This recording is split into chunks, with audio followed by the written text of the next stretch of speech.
Duck 79 here. I thought I would say a little hello. It's it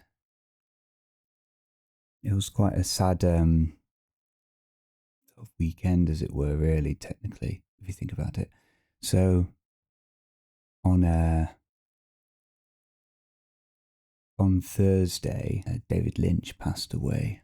Now, this man, this artist, has been a um, quite a important part of my creative life, really, because he proved that if you've got something in your mind, it is actually possible to create art from it. A lot of people didn't like his work, found it too quirky, etc. Myself, I've always loved his stuff since before Silent Hill and Alan Wake, two projects which were heavily inspired by him and his work and styles.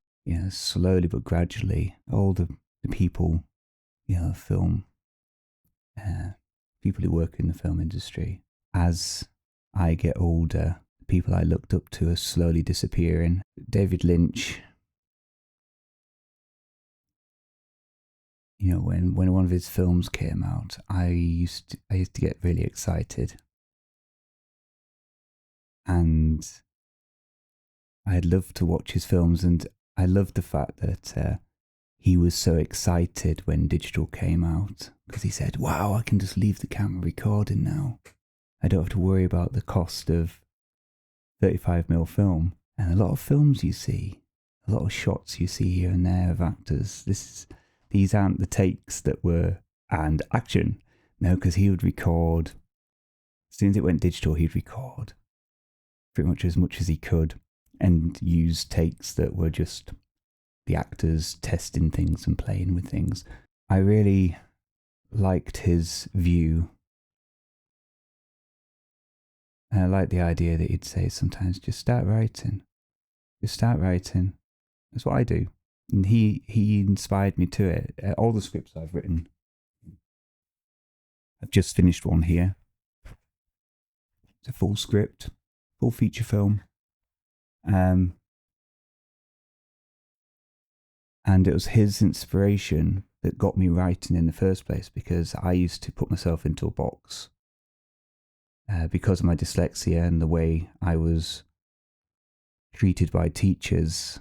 I was told, you're never going to be able to write anything, and basically I should be learning a trade, because all I'll ever be is a bricklayer. And that's what they said to me at my school. And just the idea that they said that, I mean, bricklaying is a real man's job. I mean, that's not an easy job. And I respect anybody who works on sites. I've worked on sites because at one point I was knocked down so much I was told you won't be able to do anything. And I worked on sites, and then I really realised that even if I'd gone into that as a career, that's real work. And without bricklayers and anybody who works within the in that industry, we wouldn't have houses or shops or new roads. So that's what I do. And when I was at school, I was told, you don't do that.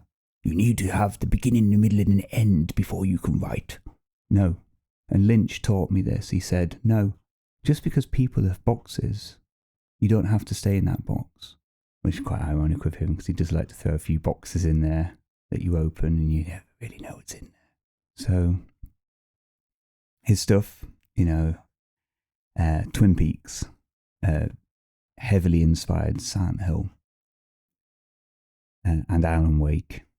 And Twin Peaks are great. And what's really upsetting is the fact that composer Angelo Badalamenti,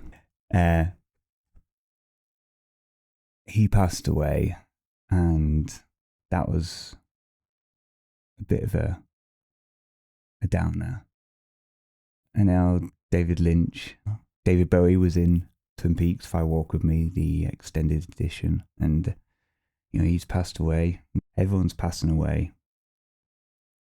Good thing is, film lives forever.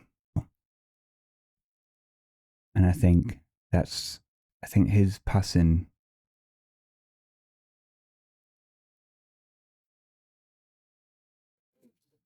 it sounds so silly, this, because I think it really upset me.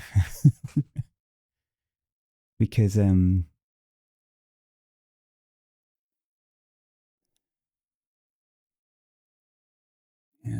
So, he did films, Mulholland Drive. I love Mulholland Drive. Naomi Watts in there. I mean, I love the fact that he takes you on a journey. I love that, his every scene of his film is an individual piece of art, and that as a viewer, you've got to take in those individual scenes and put those scenes together to create an overall picture. So, scenes don't necessarily make sense next to each other, but if you look at the greater picture once you've seen the film and look at the scenes, then you can see where he was taking you. And I really enjoy that, because it's not, he doesn't write stuff where you watch and just zone out and just watch it. You've got, you concentrate. It keeps your brain alive. It keeps your imagination alive. It takes you on a real.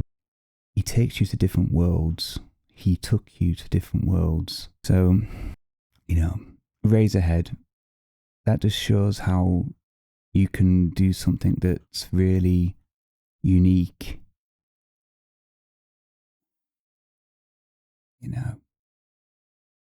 You know what? It's really gutting. Blue Velvet, great film. Twin Peaks. He did the original Dune. A lot of people don't like Dune, but I'm not quite sure how to help you with that.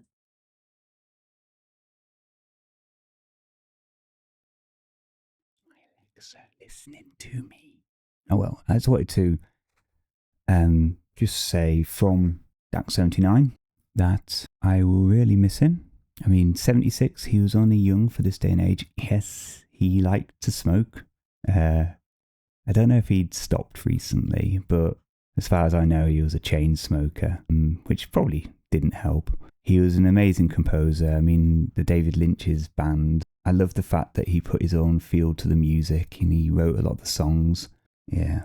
He was a man of many talents. He was keeping film alive as an art, not this rubbish that's pumped out of Hollywood nowadays. And we're talking, he had an image in his head, he had a vision, and he would show you it. And if you understood it, brilliant. If you didn't, so be it. Watch it again. And if you never get it, enjoy it for the art. But if you do get it, congratulations. So, as somebody who now makes film, writes a lot, draws, I'm just trying to get my hands back. As somebody, if it wasn't for David Lynch's vision, I would probably be a completely different person now, because most things that are big in my life were inspired by him. So if he didn't do what he did, Silent Hill and all that lot would never have been done in the way it was. It'd probably be a completely different thing, and I'd probably be a Resident Evil fan now, who knows. So I just want to say I am going to really miss the man, and that if you've never watched his work, go for it. I'd suggest Firewalk with Me is fantastic. Don't watch the uncut edition if you find it, or the fan edition, that's for people who, know him a bit more. Just watch Twin Peaks and enjoy it. Then watch Firewalk with Me, yeah. And Mulholland Drive. I love Mulholland Drive. Really do. It's little things like when the DVD first came out of Mulholland Drive, there was no chapters. You couldn't jump to scenes on the original DVD. And this is because when it came out on video and DVD, he even said, I don't want chapters in it because it's you've got to be watched from the beginning. So if you ever stopped it and wanted to go back, if your DVD player didn't remember where you were, you'd have to fast forward to where you were. Yeah. Oh well. He'll be very missed, and anyone who knows me knows that I will really miss the man, the artist, the legend, the visionary, composer. And one of the things that I think I'm mostly sad about is because I'm in the UK, I've never really had the opportunity to know where he was at some point, just to shake his hand and say thank you. So this is my little stamp of him, sort of thing, as it were. I'm just going to say thank you. And he's always going to live forever within film. And thank you for helping me. So rest in peace, David Lynch. What is it? He was born 20th of January 1946, and passed away 15th of January 2025. Thank you very much.